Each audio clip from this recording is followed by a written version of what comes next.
আমি ভীষণ খুশি, কারণ কেন্দ্রীয় নেতৃত্ব এবং রাজ্য সভাপতি শ্রমিক ভট্টাচার্য মহাশয় এবং এলওপি শুভেন্দু অধিকারী এবং মন্ত্রী সুকান্ত মজুমদার, সংগঠন মন্ত্রী অমিতাভ চক্রবর্তী, তারা আমাকে যোগ্য মনে করেছেন।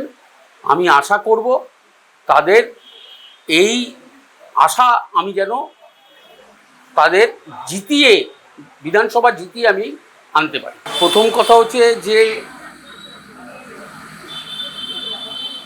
প্রতিপক্ষ মদন মিত্র, প্রতিপক্ষ মানস মুখার্জি, আমি ভারতীয় জনতা পার্টির কার্যকর্তা। আমরা রাস্তায় নেমে সারা 5 বছর ধরে আমরা কাজ করি, আমরা লোকের মনের মধ্যে ঢুকে গেছি। যশস্বী প্রধানমন্ত্রী সম্মাননীয় নরেন্দ্র মোদীজি বলেছে সবকা সাথ সবকা বিকাশ, আমরা সেই মন্ত্রটাকেই করি। সকলের জন্য আমরা আছি, এরকম কেউ হেভি ওয়েট দিয়ে তাদের আর ওয়েট বাড়াবো না। তাদের জয়ের জন্য নিশ্চিত? একদম নিশ্চিত। তৃণমূলের বিরুদ্ধে লোকালি প্রচার হবে। রাস্তাঘাটের বেহাল অবস্থা, ড্রেনেজ সিস্টেম ভেঙে পড়েছে এবং ড্রেনের মধ্যে স্ল্যাব দিয়ে দোকানঘর তৈরি হচ্ছে, সেগুলো 4 লাখ 5 লাখ টাকা করে বিক্রি হচ্ছে। মিল কারখানা বন্ধ।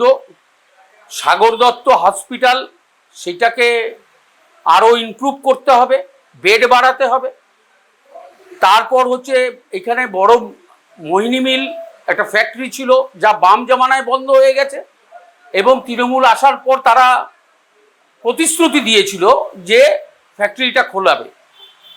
আমরা মনে করি, বিশেষ করে আমি মনে করি যে ওই ফ্যাক্টরি আবার খুলবে। যে কলকারখানা বন্ধ হয়ে গেছে সেই কলকারখানাগুলো আমরা প্রথমেই খোলার চেষ্টা করব এবং সেখানে শিল্পের একটা মহল তৈরি করতে হবে। একদম তাই, একদমই তাই। যে বন্ধ কলকারখানা, জুট মিলগুলো বন্ধ হয়ে রয়েছে, ঠিক আছে, সেইগুলোকে আগে প্রথম অধিকার দিতে হবে, কারণ প্রাইমারি এইটা কাজ।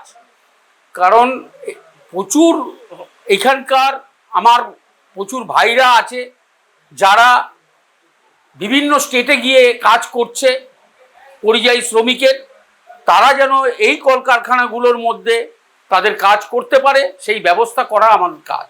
প্রথম কথা হচ্ছে কামারহাটিতে আপনি বুঝবেন যে যারা প্রমোটিং করছে, যারা ব্যবসা করছে, যে কোনো ব্যবসা সবই তোলা দিয়েই করতে হচ্ছে স্বাভাবিকভাবে। তো তাদের সেই জায়গাটা থেকে আমরা কামারহাটিকে পুনরুদ্ধার করব, মানুষ যেন ভালোভাবে ব্যবসা করতে পারে, সেই জায়গাটা আমরা রাখব। প্রথম 3টে কাজ হচ্ছে সুরক্ষা, মহিলাদের সুরক্ষা প্রাইমারি, যেটা পশ্চিমবঙ্গে ভেঙে পড়েছে। তারপরে হচ্ছে চাকরি। আমরা কি বলছি যে চাকরির বয়স সীমা আমরা আরো 5 বছর বাড়িয়ে দেব এবং 3000 টাকা করে মা বা মহিলাদের আমরা প্রণামী হিসাবে তাদের দেব। এগুলোতে হয় না, এরকম কিছু দিতে হয় যেটা কাজে লাগে। যে আর সব থেকে বড় কথা হচ্ছে ডবল ইঞ্জিন সরকার, দিল্লিতে যে সরকার ভারতীয় জনতা পার্টি, পশ্চিমবঙ্গ যদি এইবার আসছে 26-এ ভারতীয় জনতা পার্টি, তাহলে অগ্রাধিকার কর্মক্ষেত্রে সব থেকে বেশি অধিকার ডেভেলপমেন্ট, সেটা হবে। প্রথম কথা হচ্ছে নির্বাচন কমিশন প্যারামিলিটারি প্রচুর ডিপ্লয়েড করছে, এক। দ্বিতীয় হচ্ছে আগের মতন এই ঘটনা আর ঘটবে না, একদম নিশ্চিত। কারণ আমাদের ছেলেরাও বুথে বুথে একবারে বুথ ধরে ধরে বসে আছে কামারহাটিতে এবং সারা পশ্চিমবঙ্গে। ভারতীয় জনতা পার্টি কামারহাটি বিধানসভা থেকে 10,000-এরও বেশি ভোটে লিড নিয়ে আসবে।